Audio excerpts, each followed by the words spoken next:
Well, hello again, and I think you can probably guess what I'm going to be talking about today because I seem to be surrounded by poppies.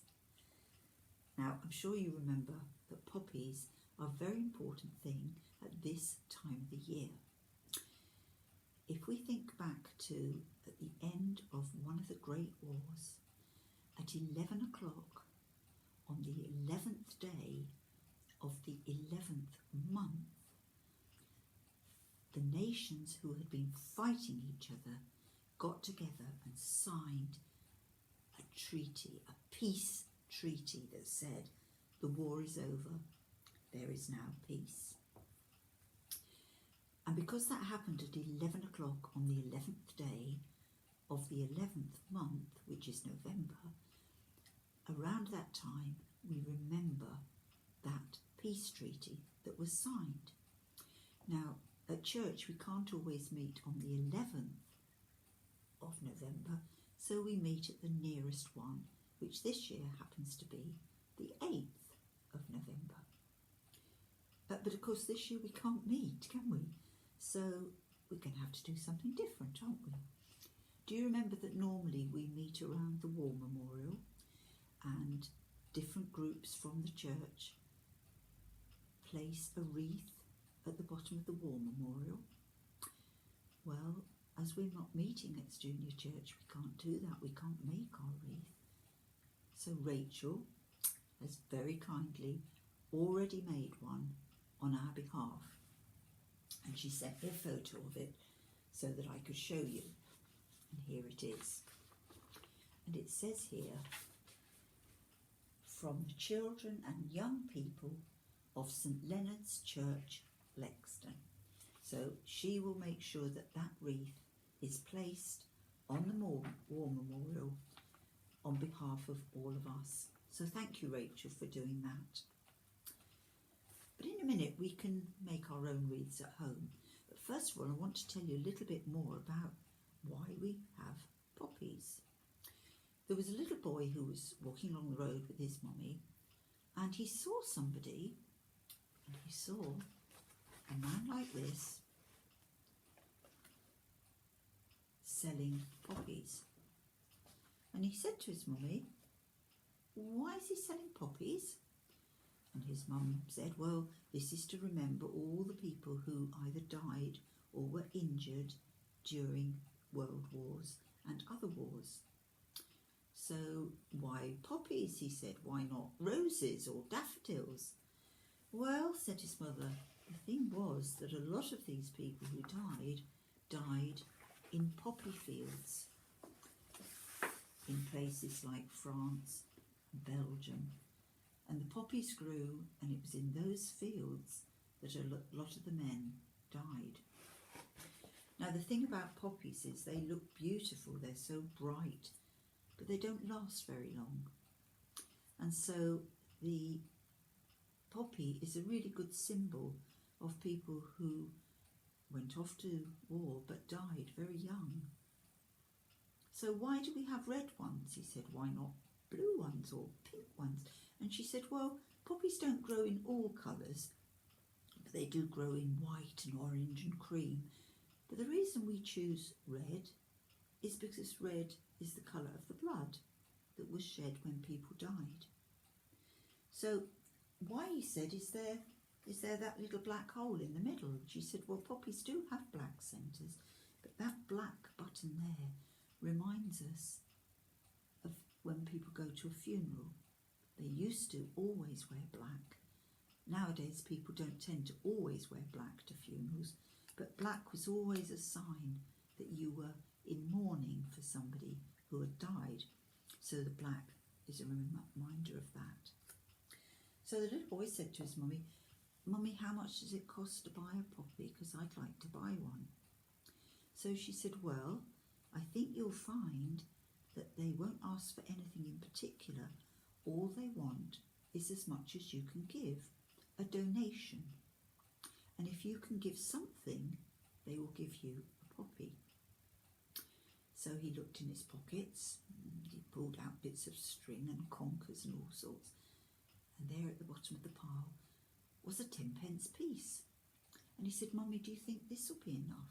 And she said, I think that will be plenty. So he went up to the man who was selling the poppies and said, I've only got 10p. Is that enough to have a poppy? And he said, yes. And like his mum had said, we don't mind how much you give, as long as you give something. So he bought his poppy, and it looked like this. And this was how most of the first poppies were made. Very simple, and you just had a piece of red stiff paper and the green and the black, and you pinned it to your coat or your jumper. Nowadays they sell a lot of other things as well. But the little boy said to the man, what's going to happen to all the money? Is that how much it costs to make the poppies? So the man said, well, no, not really. The donations that you give will go to something called the British Legion. The British Legion was formed when the soldiers came back from the wars, and unfortunately lots of them had lost their jobs while they'd been away at war, or they'd come back with bad injuries and could no longer work. And there were also lots of families whose fathers had gone off to war, and the fathers were the ones who used to earn the money to keep them, and now the widows and the orphans had nobody to earn money for them. So the British Legion was formed to help those people, and it still helps people today, because unfortunately there are wars still going on and people are still being injured. Nowadays, because the Queen is part of the British Legion, the Queen has said from now on, it will be called the Royal British Legion. So if you do get a poppy, you will know that you are helping people. Now, I said we could make a wreath. Now, the one that Rachel made, as you see, has a hole in the middle. But the one I've decided to make, I've made on a paper plate. And I was going to cut the middle out, but then I thought no, because I've got something extra special to go in the middle. Now, if I hold it nearer to the camera, I don't know if you can see it, but I'll read it to you. It came from the British Legion, and it says on it, at the closing down of the sun and in the morning, we will remember them. So as the going down of the sun, as the sun goes down at night time and we go to bed, and then when we wake up in the morning, we will remember them. This is all about not forgetting what happened, partly to say thank you, but hopefully to make sure that it doesn't happen again. So I've stuck that in the middle of my plate, and as you can see, I've stuck some little poppies around the edge. I'll stick a few more on, and then I'll show you a slightly different one that I've made. You can put as many on as you like. I might well put some more on after I've gone. So there's one wreath, and I suppose what I could do with this, I could have it somewhere in my house, but I could also put it in my window next to the rainbow, because people see the rainbow, which we know is to do with the hope about getting over the COVID virus.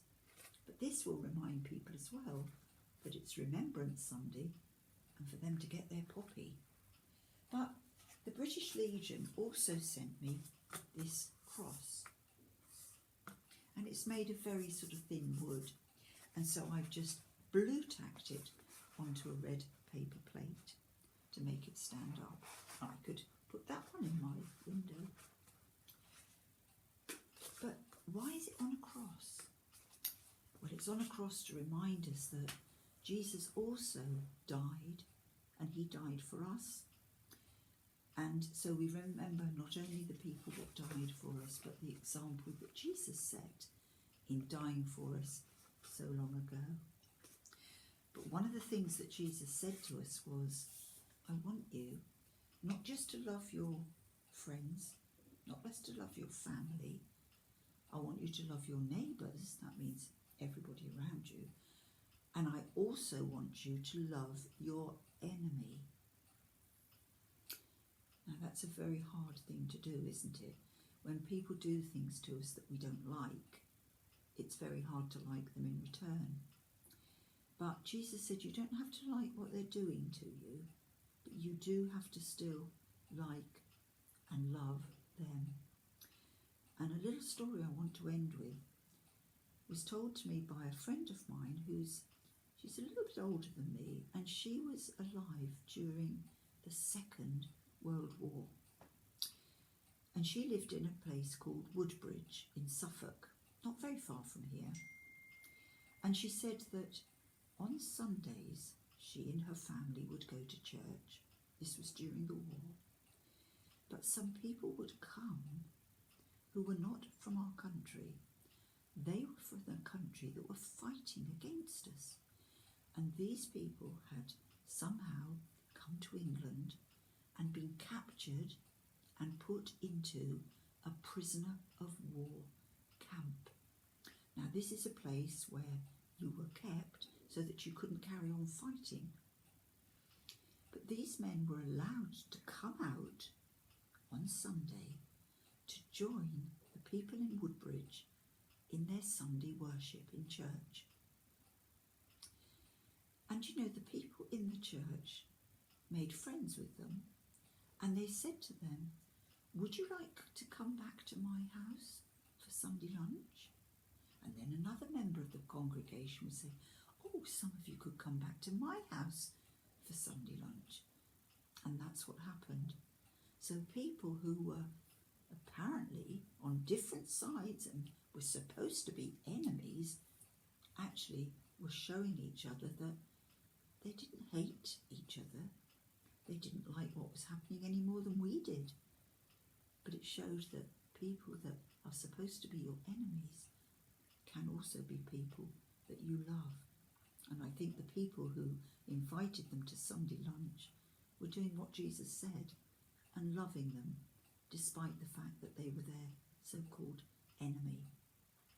And they made such good friends amongst them that these men, after the war was over and they were allowed to go home, they continued to write to them and send them cards and presents to say thank you for the way that they had shown them what Jesus wanted, real, proper Christian love.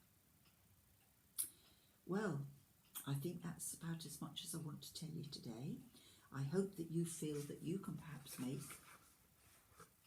either a wreath or just something to show that we remember those people who died for us. And let's hope and pray that it doesn't happen again. That's why we remember. Bye-bye.